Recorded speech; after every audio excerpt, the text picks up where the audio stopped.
with it. I'm partially sighted, but I can still, operate a manual ATU. I got to look at the name of it, Polestar AT4K.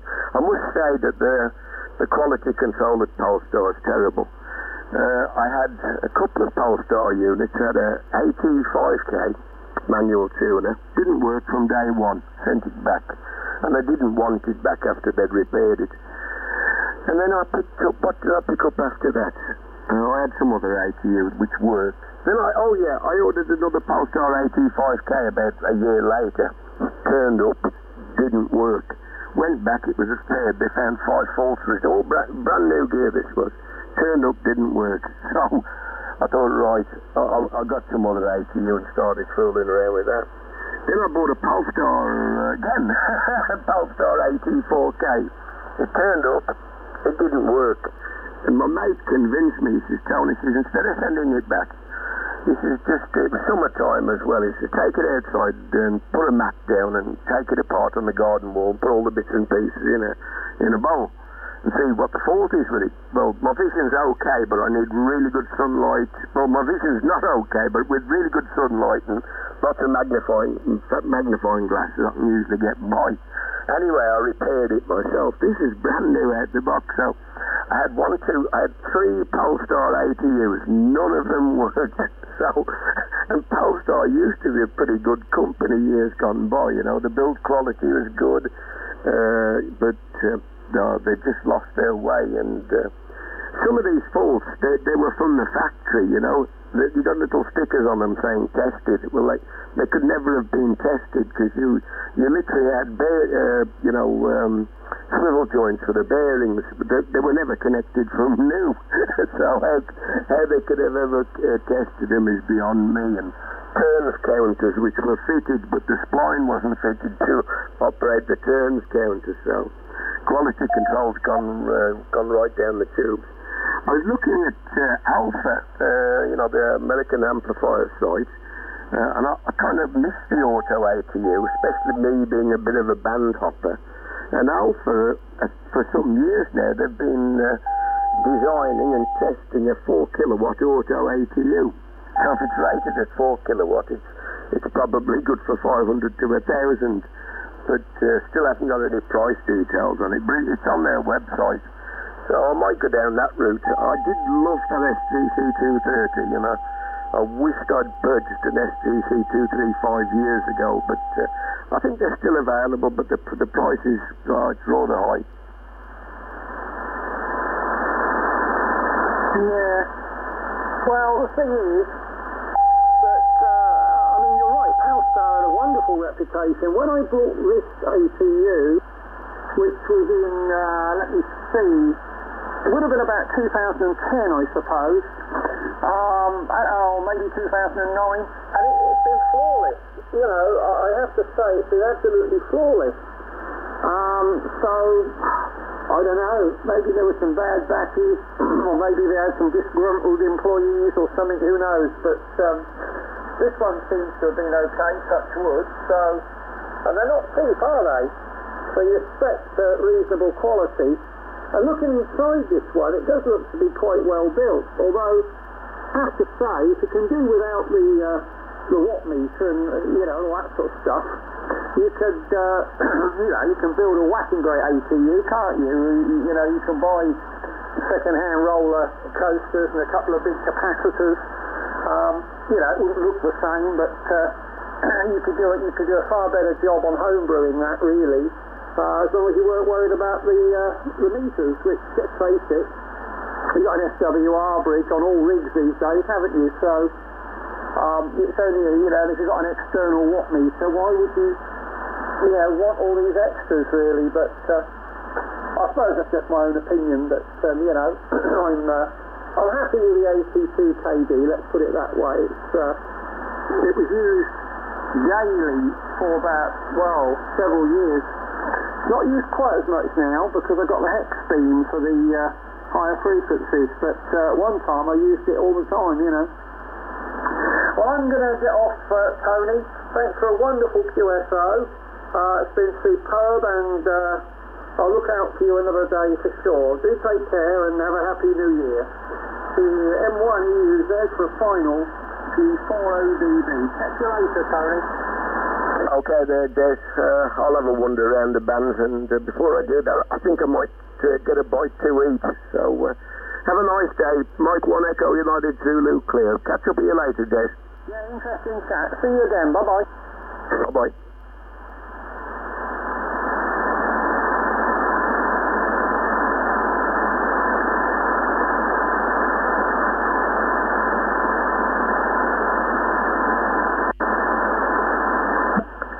M3 VRB, M3 VRB, G3 JLN.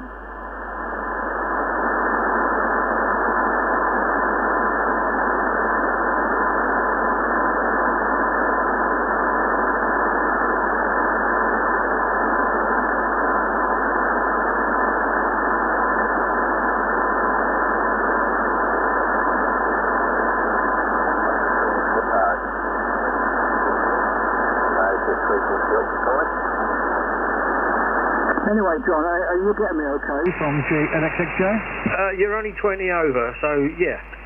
Yeah, I'm just on using a long wire, 280-foot long wire, John, at the moment.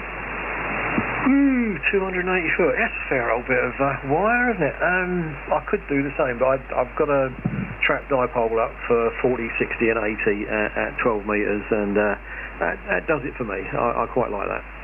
Yeah, Roger. Yeah, well, this is up about 35 feet on one side, and then I've got my doublet, which is a 204-foot doublet on the other side there, John.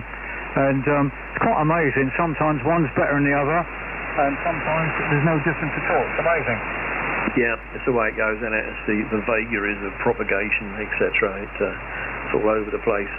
I have actually got an inverted L for top band, which is rolled up and laid across the garden. Well, not rolled, no, it's rolled up in the hedgerow down the bottom of the garden. And I keep thinking I'll get that back out and have a go. I keep looking on top band, but even if I hear anyone, I can't go there because I can't make anything resonate at the moment. Certainly not an 80-metre dipole won't resonate there. It doesn't want to with me anyway. But this inverted L I had worked rather well, and it was only a lash up for a while. But the problem is, you know, my activity, as you probably well know, and with yourself and John, it's all DRM, etc. And there's no activity on top band with DRM, is there? No, certainly not. But yeah, I'm on top band, John. And the other evening I worked turkey. I fell out of my chair. Actually worked turkey on top band. Whoa, really? Yeah, well, you should, yeah. Why not? Realistically, why not? The band is open, isn't it? From time to time, if you want to pick up these things, even on here in the mornings on the DX bit up there, I often listen. While George is transmitting his weather pictures, I'm sort of lurking around at the top end of 80 metres, listening to the DX boys working the so-called DX, and I can hear some of them. And it was yesterday. I was listening, and there was they were working ZL, and I could detect them, but I couldn't read them. So yeah, quite disappointing that. I think we all need four squares for 80 metres, over. Yeah, Roger. Oh yeah, I listen to it quite a lot, and quite often I chip in, and I've worked stateside and ZLs on 80 metres, but one of my main ambitions, I've only got 100 watts anyway, and I've managed to work stateside on top band. Really, well done. That's good, isn't it?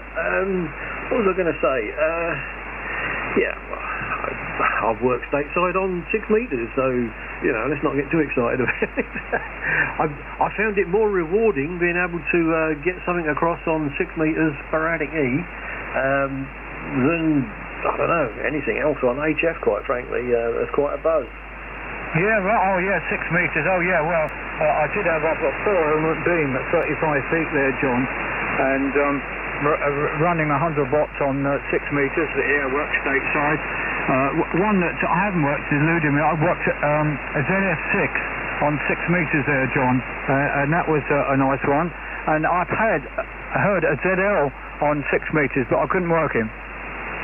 Ooh, lucky old you, eh? Yeah, that would be a good one, wouldn't it? Yeah. it might happen here. I mean, I've got the ability for 6 metres, but I've only got a 3-element ZX Yagi for 6 metres, which does me very, very well. And you put the ACOM on and put 400 watts into it, which it'll handle. I'm a big signal, but my receive capability is not really quite up to it. 3 elements was it was a good choice, but not good enough. I think really if you're going to start working, I've found that with 3 elements on 6 metres, I can get across to the States, but they can't get back to me. I just don't quite have that receive capability, and I hear other stations where they've got 5 and 6 element Yagis for 6 metres. They're picking them up quite easily, but I just cannot quite hear them. It makes it hard work. So if I did it again, I think I'd put up a bigger antenna, 6 elements maybe, instead of the 3 that I've got. But that ain't going to happen, I don't think. Not in my time of life anyway. I don't think I can be bothered anymore. I've done most of it, and as they say, got the T-shirt over. Yeah, Roger. Well, way back in the 80s, John, when I was on 6 metres, I only had 10 watts to a dipole, and conditions were good. I did actually work stateside, just running 10 watts on 6 metres, but which was quite surprising. A couple of years ago, when the beam was up there, I was working at a GM, and the back of the beam, a PY called me, John. I was absolutely amazed. He could actually hear me on the back of the beam, over. Oh, and why not? And why not? It happens like that, doesn't it? I think one of the best, talking about strange things going on, it was on 6 metres, of course, because I used to spend an awful lot of time on 6 metres and 10 FM, and I was working somebody in the Caribbean on 6 metres, and somebody else called in, and I thought, oh, okay, I'll talk to this guy, and the call sign was there, and I spoke to the guy, and I put it in the log, and I thought, oh, I wonder who, where, what that was, and he was in the Galapagos Islands, over. Yeah, Roger on that, John. Yeah, it's nice. In fact, I'm on 4 metres as well, which is quite nice. Band to operate, John, on 4 metres. There, because before I only had 10 watts, but because now I can run 50 watts there, so it's quite handy on 4 metres there, John. So there we go. But yeah, on 6 metres, I'm just looking at 450 odd stations I've worked on 6 metres. Do you know, I couldn't tell you how many I've worked. Lost count of all that. No, too many. I've got a... do you chase squares on 6 metres across Europe? Yeah, Roger. Oh, yeah, I've been all over Europe and that, and one thing and another there, John. Works very well. In fact, I've got a vertical up as well, so I can switch between horizontal and vertical. Sometimes it's quite amazing the difference when I can hear them on the vertical, but I can't hear them on the horizontal. Yep. Yeah, same here. I've got a 5/8 over 5/8 vertical. I couldn't tell you who made it. High Gain, maybe. I don't know. I forget. One of them major manufacturers. Lovely antenna, huge silver rod beast that's about nearly 30 foot high, or in length upwards, with 3 big radials on the bottom, and that works really, really well. And I, as you do, switch between them. But yeah, I sort of chased squares on Europe on 6 metres for quite a long time, and I won't say I'm running out of spaces to fill, but there's that typical predictable sporadic-y curve of stations that swing from sort of Spain, Africa, through Europe, Greece, Poland, Germany, and up into Sweden, Norway, Denmark, etc. There's just that arc with a few that go further into beyond the Black Sea, but they're far and few between. Not necessarily because the propagation weren't there, but there's nobody out there, is there? I've worked 2 or 3 people in Cyprus and Israel, but they all keep coming up in the same spot, over. Yeah, Roger on that there, John. But I do like 10 metres when it's open, especially AM as well. That's quite nice, but one which I thought was good was quite a few years ago. It was 10 metre FM at Simplex, put out a CQ core on a vertical, and I was just running 30 watts, and China come back to me there, John, over. Yeah, they do. That's when we had proper propagation, I suppose. I don't know what's happened to the sun, but the solar cycles are rubbish, aren't they? In my early days of playing with radio, I think I started 82, something like that. My main activity was 10 FM, converted CB, 100 watt linear, and it was fantastic. And I could constantly work Australia, going to work in the morning. I don't know whether the bloke's still there now. VK6RO. Let's see if he still exists even. Hang on, let's put it in. VK6RO. I think his name was Roger. He used to call himself VK6 Rotten Oranges. But I worked him so many times in mobile conditions, just going to work running 100 watts. And I could work California coming home in the evening. Just don't happen now, does it? Ain't likely to, really. It's not a lot of activity on 10 FM these days. Well, he's still on QRZ, so one presumes the guy is still there. Anyway, that's nice. Yeah, great. Maybe one day, if the sun ever wakes up, I might get back and do some mobile, but I've still got the radios, but no point, is there, really, Owen? Yeah, Roger. Yeah. Well, I got a Alinco DX-70, which I use mobile there, and I got these Watson whips. I got the whole thing from top band right the way through to 10 metres. It's just a matter of taking one out and screwing one in to show what band you're going to use, and that works very well there, John. Very, very pleased with it indeed. But since I think 2001, looking back in my logbook, conditions have just gone down and down and down, and we're in this trough at the moment, and it just won't come out of it, John. I don't know how it's going to be for, but it's been a long time now, so it'd be nice to start to come back out, and we get into this 11-year cycle again. But it's been a long time, John, but very strange. I say, looking back, the stations I've worked, I just don't hear anymore. I mean, I used to work, John, in Worthing quite regularly on 40 metres and that, but I just don't hear him there. But I know he's around, but I just don't hear him there, John, ever. Yeah, well, that's a problem, isn't it? If there's no propagation, there's no propagation. It's not going to happen. All the power in the world and all the antennas in the solar system ain't going to make it happen, which is a shame, but there we are. Solar activity, as you rightly say, it's just gone down and down. Every cycle has got less and less. Now, whether this last solar cycle, the trough that we're in at the minute, whether it's going to climb out of that and start to come back up and peak higher again, God only knows. But it's really looks like someone's turning the sun off. It's run out of fuel or something. Hope not. At least we won't live till I find that long enough to find out, will we?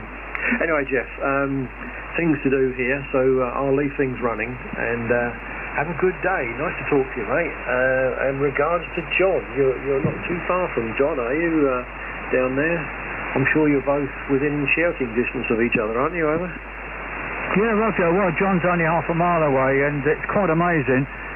Signals that he can receive, I get, but very, very lot weaker, and vice versa. It's quite amazing there, the difference, and we're only a quarter of a mile away there, John. Anyway, thanks for chat, 73s, and we'll take the pictures tomorrow from LX6J going to RT. Yeah, okay, 73 Jeff, and thanks for the chat. Nice to talk to you. G8 XXJ G4XGT, Central Cambridge here. 73. 73s, John, bye-bye. I'm lurking, I'll be back. Oh? Did somebody call?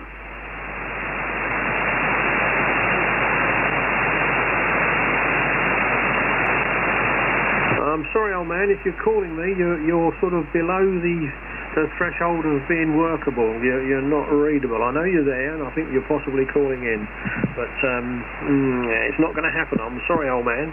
This is Golf 4 X-Ray, Golf Tango.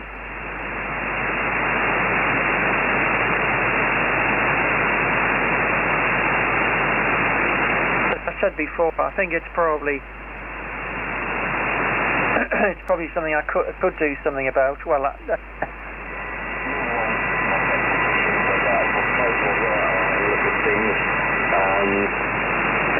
there's a flatty one of the only fleshy chips in it, actually. It's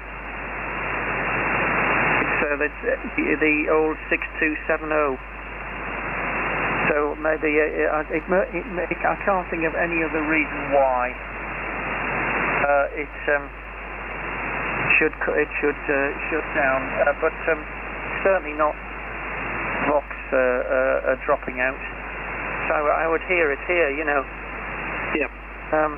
Well, one way of proving it would be to go into push to talk, I suppose. Yes. Well, I mean, I can do that.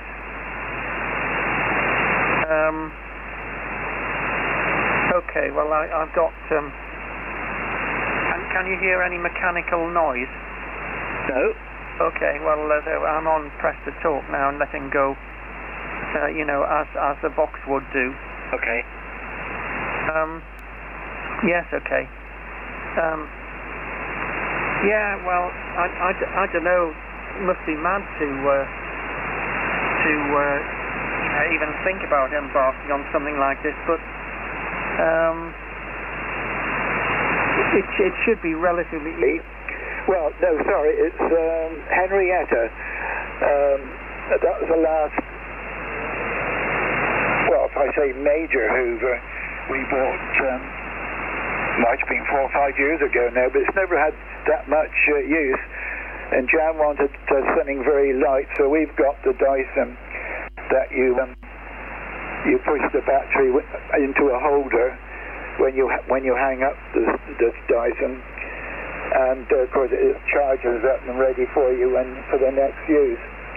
But we are naughty really, because in our lounge and dining room we've got quite a thick carpet, and we use it for that, and it's only I don't know, quarter litre or half litre capacity, quarter litre probably, and then you've got to empty it, so it doesn't take long to do that. But I must admit it's very powerful, and it really does leave the carpets clean, but it must be hard work for something that's so small.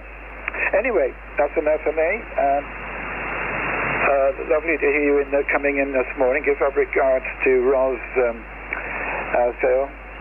I'm sorry my brain cells didn't recognize your name straight away. I would perhaps in the past, but things are a bit dodgy here. Rent to Alan, G4P. Yeah. Yeah, you passed it, mate. Randy Wellham, G4PCB and Company, G3ZGP. Yes, okay, fine. Thanks, Phil, on the information there about Fred. Yes, the Tar Heel, I think it is, the Tar Heel aerial. There was a chappie when we, the wife and I were using a motor caravan. He had one on the back of a motorhome when we were in Portugal, and I went on a nice chat to him, and he said really, basically, it was a very efficient, loaded, short vertical. And that's all I know about them, really. Yes, my voice is probably mid-range toppy. Probably if I go quieter, my voice would drop. Probably I'll speak up a bit high. Anyhow, my vacuum cleaner, Brian, isn't any of the ones you mentioned. I just had a quick look. It's a model which doesn't, you know, ring any bells at all with the adverts. I see that makers are Hoover Candy, so Candy Corporation and Hoover must have amalgamated and merged. But battery condition, John, on my Dyson, well, all I know is when I first had it, when I say I go around the whole house vacuuming the carpets, I don't mean pulling out furniture and pulling tables out and putting tables back. That is done on occasions when I'm in the mood for it, or when I can see dust on if you know what I mean. But I could get around the whole bungalow, 2-bedroom bungalow, quite comfortably, doing all the parts that you could walk on and see without having to move furniture, no problem, and come back and perhaps not even put it on charge, but normally I would put it on charge. But on a few occasions lately, I found that it was dying on me just before I'd finished the operation. So I thought, perhaps the battery's on the way, and that's what prompted me to see a special offer down at the big store at Newton about. They sold out of Dysons, which ain't a special offer, but they had loads of other makes, so I thought, well, let's have a look. So I thought, well, the highest voltage is better for the longer life. I see they do now some with 33 volts. Mine's a 22 volt on the Hoover. I don't know what this Dyson battery pack voltage is, because it's not shown, I don't think. So that's the reason I thought, well, I'll pick one up. It was on a sale price, so I didn't pay an awful lot for it. Okay, yeah, sun's out here now, chaps, so I must get out with the dog, make the most of it, because we don't know what the weather's going to be like. Looks like the weekend is going to be a bit nippy.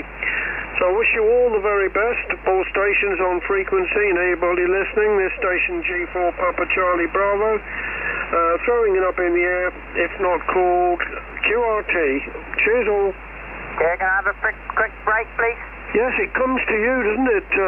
Oh, blimey. Sorry, Brian. No, it goes to John. Yeah, go on. Yeah, well, I was going to say, if you're still listening, Phil, you was asking about 4-meter antennas. That was 4 meters, wasn't it? Yeah, well, I use either a tri-bander, which I got a vertical tri-bander, and I got a 3-element beam on a rotator. And I haven't got nothing exceptional for 4 meters. I got the FM1000 Philips, an old converted model, but he works very well and he sounds good. And he'll churn out 30 watts. I hope you're still there, Phil, and that's of interest.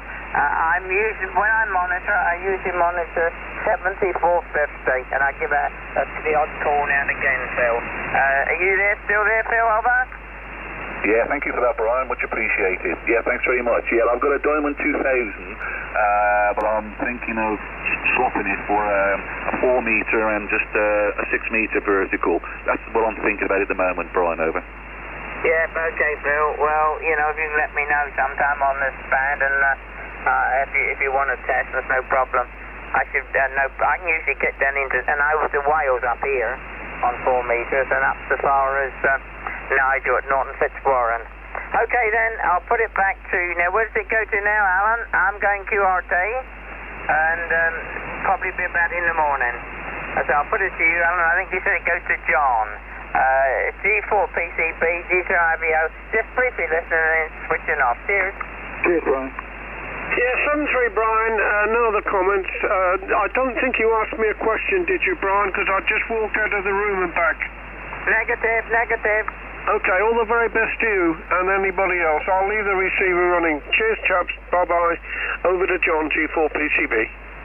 G3JRL. Yes, okay. Thanks for the info on the battery. I think I am starting to suffer like yours did, Alan, because mine's catching me out jobs that I could complete. I get caught out, and so I was blaming myself for not putting on charge long enough, but.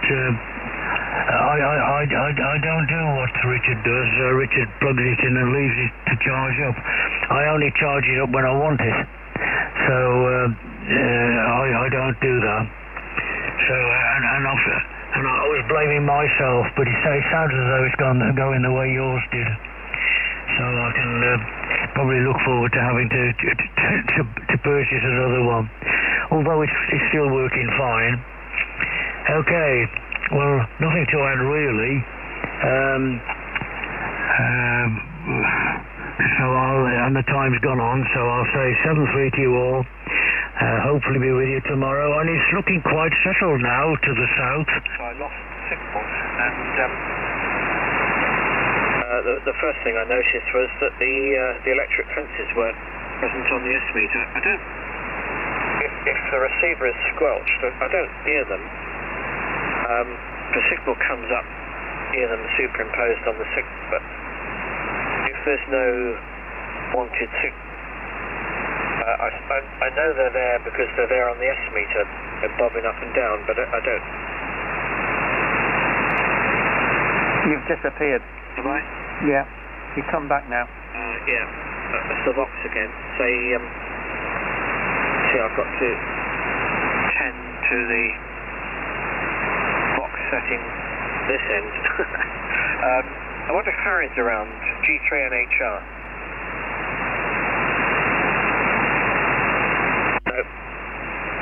No, nothing heard. I had the attenuator in actually, Peter. I changed the attenuator on this 10 dB, so you're about 15 over 9. Oh, that's not bad. Oh, that's very good. You're running relatively low power, I guess. Yeah. About whistling, I can't be sure, but the nominal 100, maybe a bit less. Yeah, about the same here. Does it sound okay, this rig? Yeah, it sounds. It doesn't sound as good as the Potato. It sounds. The bandwidth is a little narrower, I would guess. Okay. It's the same mic as I use on Star 2. Can't remember what the TX bandwidth is set to now, and sounds fine, by the way. I doubled with you there. It sounds fine. Okay. I can't remember how to look at the setting for the TX bandwidth. Oh, okay. I'd have to dig out the book of words. Yeah. 6 point something, I'm sure.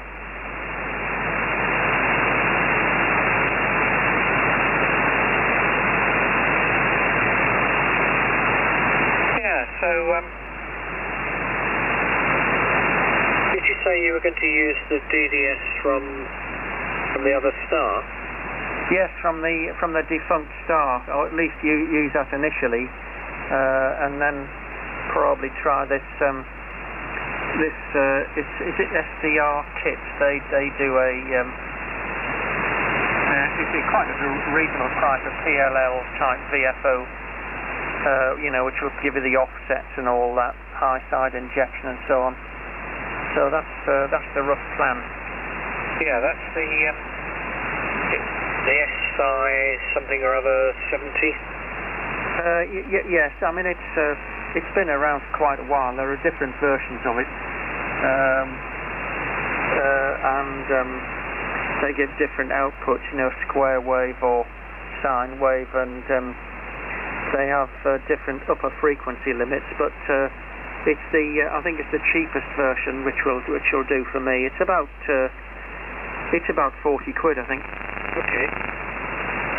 Yeah, I think their stuff is quite good. Paul and I have met the people involved in the hotel at Rosmarl a couple of times and sat and chatted with them, and they seem to know what they're talking about. Well, I'm sure they do, yes. Yeah, your audio is decidedly better now. When you say decidedly better, you mean that the lack of dropout or something else changed? No, just the lack of dropout. Okay. It's very, very noticeable. Right, I'm going to try something else now. I'm speaking a lot closer to the mic than I was before. I'm back on Vox. Okay. So, we shall see. We shall see.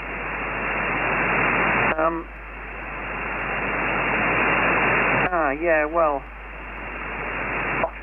I'm not really in a fit state to be on the air this morning. I have very little sleep, and you could probably tell my CW wasn't up to much. I've got many hours sleep deprivation, I think. So, are you going to say to the dentist, do something about it, or are you going to say, what do you think? I'll take your advice. Well, I think it's. Last week I was having to take painkillers. I'm not doing that now. It's just a sort of dull ache in the background. But as of last week, couldn't really pinpoint where the problem was. I think I can now. This one particular tooth, which I couldn't chew on, so hopefully reach a conclusion this morning, and then I'd try and do something about it. Yeah. Yes, it's not much fun, is it? Did he take an X-ray? Yes, he took an X-ray, and I thought at first it was coming from the upper jaw, but when he looked, said, well, you've got two big fillings at the bottom. Said, I bet it's there. So he took an X-ray, and there was nothing particular if he could see. But I think he was probably, well, I think he was right. It is actually the bottom jaw, little tooth right at the back. Well, that's not much fun, is it? No. Especially if he's going to have to do any major work there. Yep. Oh well. Good luck with that one. Yep. Thank you. The Vox, I think, is better. Okay. Well, I'm speaking within about within 4 inches of the microphone now. Yeah. Well, it makes the audio fuller. Okay. But I'm not aware of any Vox dropouts. Oh, well, there we are then. Well, maybe I need to,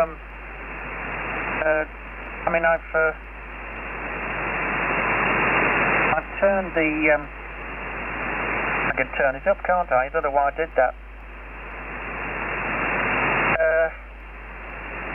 Turn the Vox gain up. And then this is going to mean they're chasing each other, aren't they? I just speak closer to the microphone then for the time being.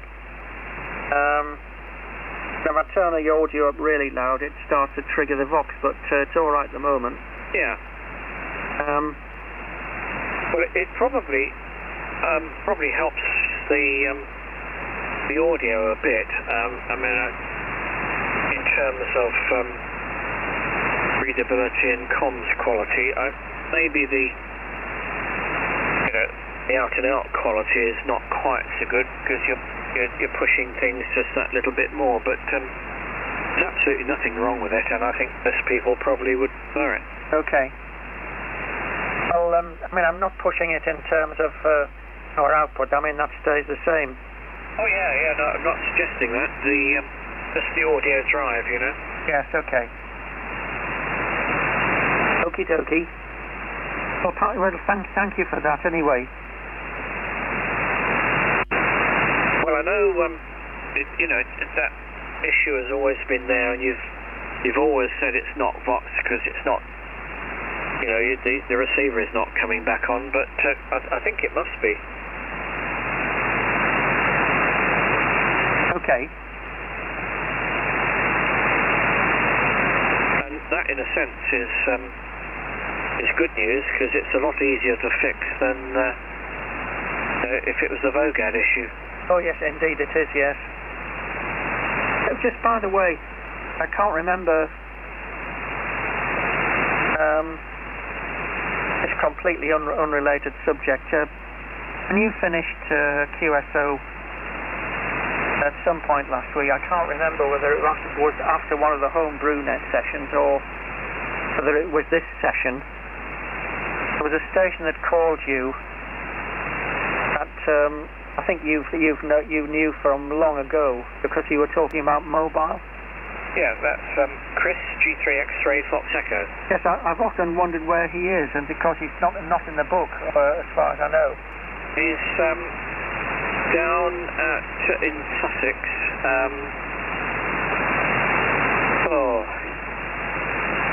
It'll come to me in a minute. Don't think it's Stoning, but down that way anyway. Oh. near Chris Page then. He's in Heathfield. Yes, okay, I know. Yes, we used to chat loads and loads because obviously we were both licensed about the same time, and we were both top band AM mobile, and you know, we've had countless QSOs, you know, back in the late 60s and 70s, but then we sort of, I suppose, went off in other directions, and I've heard him on the bands from time to time. I worked him on 6 meters a few weeks ago. All right. And he's on 4 meters as well. Yes, I have heard him on occasionally. There always seems to be a big signal here. Yes, he is. You're right. Oh, I wonder what's happened to Paul.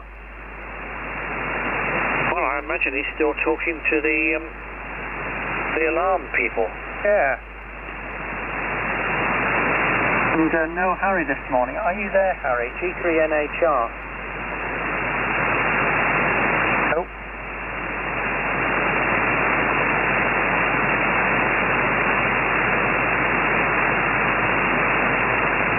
Perhaps he's out somewhere. Yeah. Golf 4 Whiskey Juliet Hotel. Ah, there we are. Well, I'm back again now. The intruder alarm man has done his stuff, so I'm now all alarmed up. Cool. Can I ring your bell, Paul? But you say that to all the boys, don't you? That didn't take him long. No, it's the 6-month service. They have to do two services a year, otherwise the police won't respond to a call unless you get 2 services a year done. And this is the sort of 6-month service, which is not such a rigorous service as the annual service. Oh, okay. You're rocketing in anyway, Paul, dear. Working, you know. Oh dear. I'm doubling again. Well, you both started absolutely together. Okay. You're saying you're rocketing in here, Paul. Yes, you're a jolly good signal here as well, David.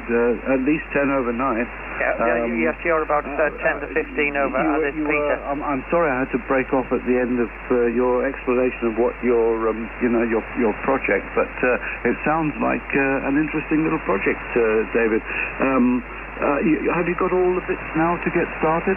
Oh yes, I've got all the bits. All I need is some. I mean, I don't want to spend a lot of money on them. That's why I'm hoping to pick some up at this rally at Idkit. Just some die-cast boxes, Paul, so it can be done in modular fashion. Yes. Is it a CW only job? Well, it could be.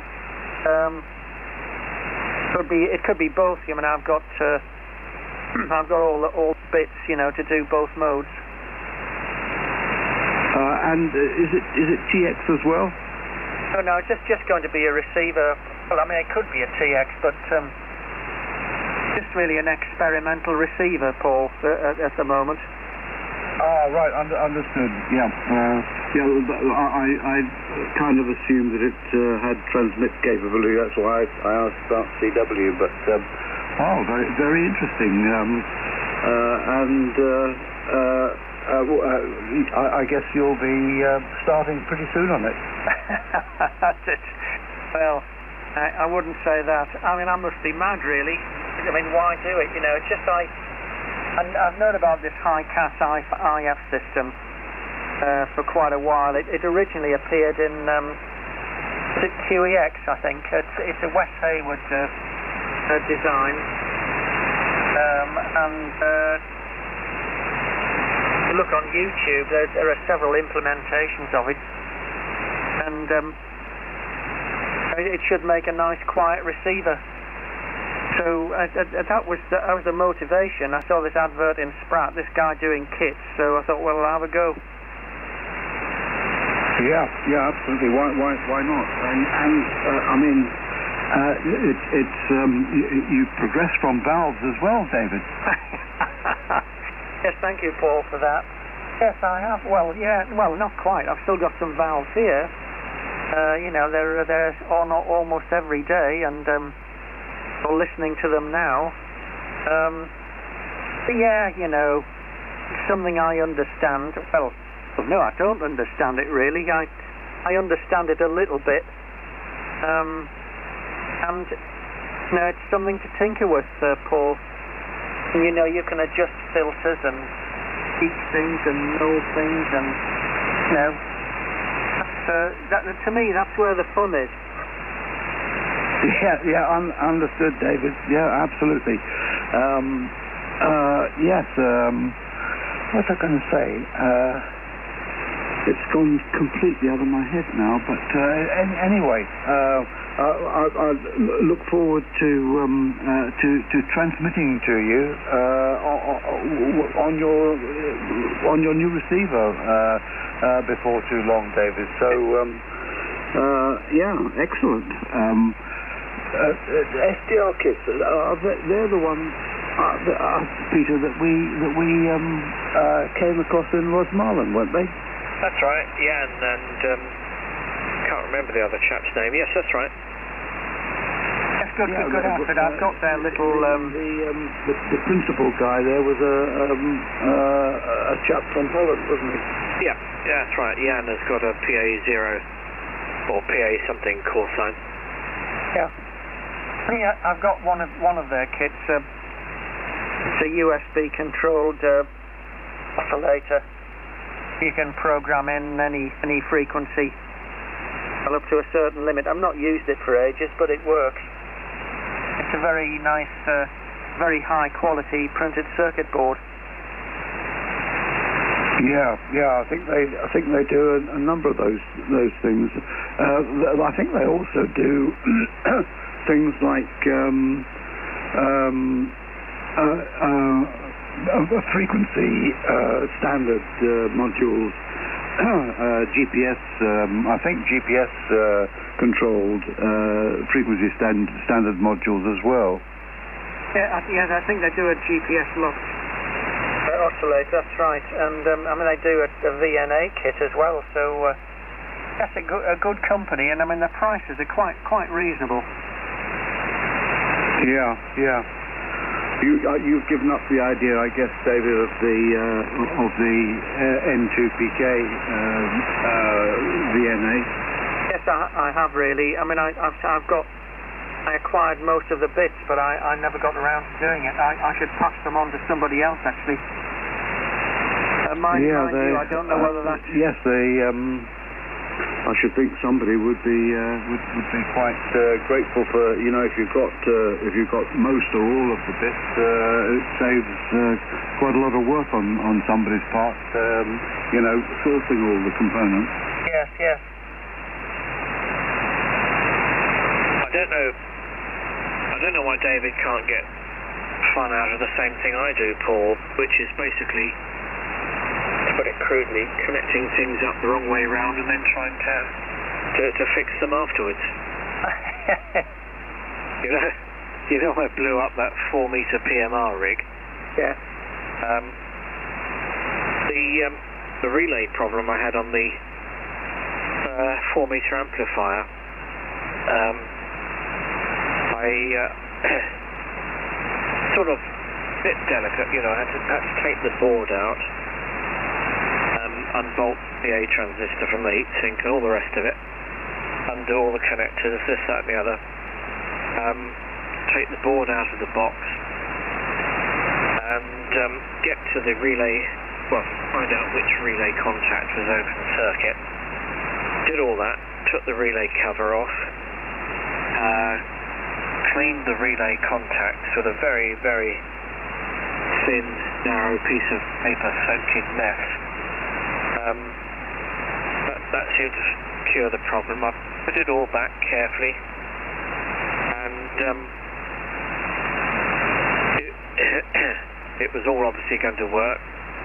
Hooked it back into the system, and the very final operation was to connect its 12-volt supply up to the chocolate box, which has already got 3 red and black cables going to it, so it's clear which is positive and which is negative. Do you know what I'm about to say next? Oh dear. That's a shame, Peter. Yeah. Luckily, it's got, this one has got protection in it. Reverse polarity protection, it just blew the fuse, but... yeah. I doubled there. It's got protection, just blew the fuse, but how stupid can you be? Well, these things happen. I mean, we've all done it. Anyway,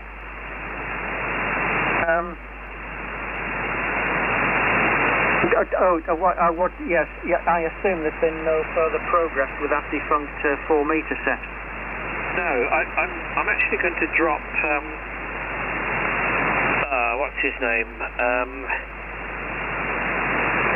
Chap on top band a lot, G1, who works in the PMR field. Jake. Yeah. To drop him a line. I don't suppose he can help, but you never know. Never know.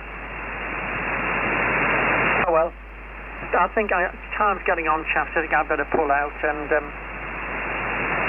very good to speak to you both this morning. Thanks, by the way, again, Paul, for your offer of assistance. That's another thing, isn't it, on the list? The upgrade to the latest software version on Star. So again, another thing on the stocks here.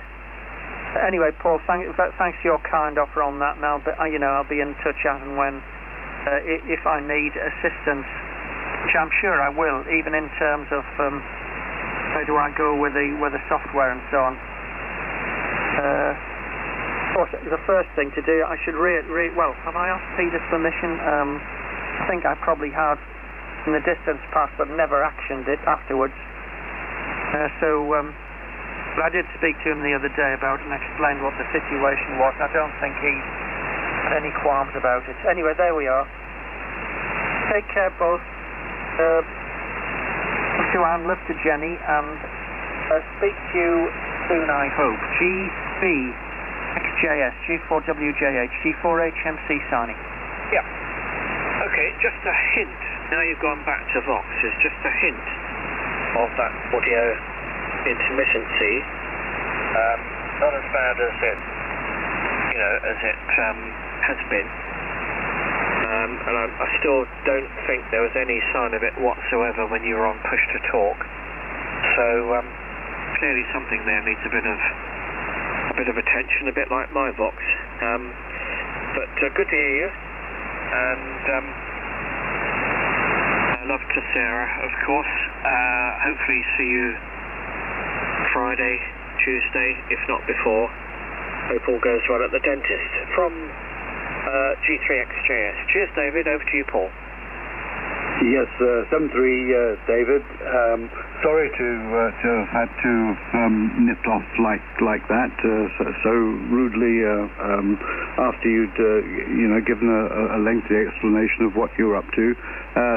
Sorry to have had to do that, but anyway, love to Sarah, of course, and speak again probably on Friday, I hope, if not before.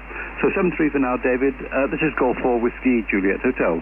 Yeah, no problem, Paul. You're an absolute gent. And yes, Peter, Paul noted, maybe it's a question of even increasing the mic gain input. So, I mean, that's a possibility, I think.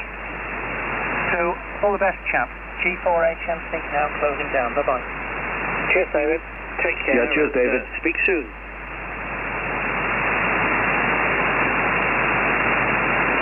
So there you are, Peter. How are things in sunny Trottiscliffe? Well, they're pretty grey and dull and overcast. Yeah, same here actually, Peter. It gets a bit depressing, doesn't it? Yeah. be into that sort of thing, Fred. Right, so don't know. Where did they go on?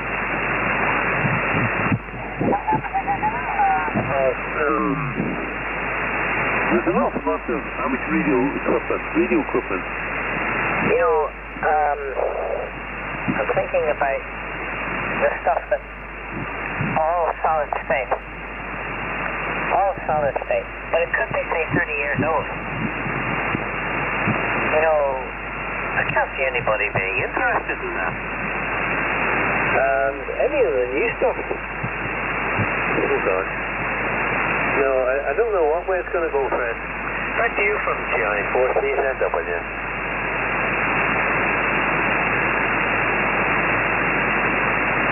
Yeah. Well, you see, the 1154 was thought so little of them that most people who had them used them for spare parts. They were sold at a time for £2 each. I had one here, and GI3PGM got a tuning condenser out of it, and I got the rest of it, which I pulled apart. I might have some of the knobs about, for I think everybody had those big knobs that would fit nothing else, and they thought very badly designed and built. And I have the American version of that. It's the BC375. I wonder, have you ever seen any prices for that? They were also aircraft transmitters. And I think they were used with things like the BC348, which I also have. But it's very much modified and in working order. GI4CZW, GI3PIJ. Certainly. From GI4CZW. Something on the BC375. No, that's a number I'm not fluent with at all, Fred. But that other number, the 348, I do see parts. You know, like a chassis part or something of that nature for sale. So somebody obviously has one or two and they're pulling them apart even yet. And well, they can look good. They can look for big prices for that. I don't know if they sell, Fred. I do see them advertised with a big price, and I think, oh gosh.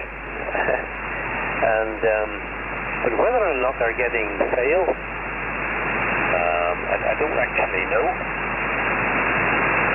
So it could be a false impression that I have on them. Maybe. I think what else there is at this end, Fred. Not a lot. I can't see me doing an awful lot today. Yeah, I feel I've had the flu, you see, for about a good 10 days. So,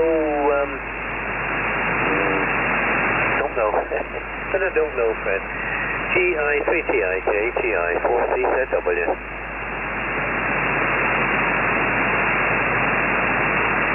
I didn't realize you had it for a good 10 days. Alright, sorry to hear that, but at least if you've had it 10 days, it should be close to getting rid of it. Yesterday, I didn't feel like I was too tired to do much, and I stayed in the house and tinkered about a couple of pocket phones that Bill got at one time. I've forgotten where they come from, but there's a notice on them saying 3 of them for £1. And Bill said he did that for them at a rally somewhere. So there's 2 receivers and a transmitter. I haven't examined the transmitter yet, but the receivers are on 456 megacycles. And the crystal's still in them. They're very fiddly to dismantle. There's some nuts that you have to unscrew, and I haven't a spanner small enough to unscrew them. But managed to use a pair of long nose pliers to turn them. The transmitter, according to writing on the outside of it's on a different frequency. Let's see, 462 it says. So they don't seem to have been a pair. You would have thought they'd been both on the one frequency. Might have a look at the crystal in this transmitter. I thought I could get one of the receivers going, but the crystal frequency is up very high, and I think I mentioned to you, for 70 centimeters you would need one around 88 megacycles, and the one that's in these is around 89, so it stays on it. And I'm fairly sure I'm not unsuitable. So I presume that's why they were going 3 for £1. GI4CZW, GI3TIG. Fred, okay. GI3TIG, GI4CZW. Yeah, well, the flu, I knew I had some sort of a cold, Fred. But it's now, it's really at the tissue stage. I need to keep it. I need to keep a pile of tissues beside me all the time. I can be caught unawares. So maybe that's hopefully that's the end of it, Fred. Fine on the pocket phones. You say they're not a match, so they're not. So potentially then they might have worked through a repeater. So that may be why they don't look like a match. And you know, you're talking about redundant equipment there, the pocket phones, and you know, I don't know if you remember mobile phones, but mobile phones, they've gone through so many different brands and types, and you know, and they're all redundant as well. I can't imagine anybody wanting to buy some of the older ones. So an awful lot of equipment that has no use for the moment. Mine on the 1154s, by the way, £2 each. Oh boy. Yeah, they're, I remember hearing 1 or 2 on the air, Fred, and they're a brute to look at, and they're a brute to listen to as well. Oh dear. Here, put it back to you, Fred, and hopefully be on tomorrow and look out for you. GI3TIJ, GI4CZW.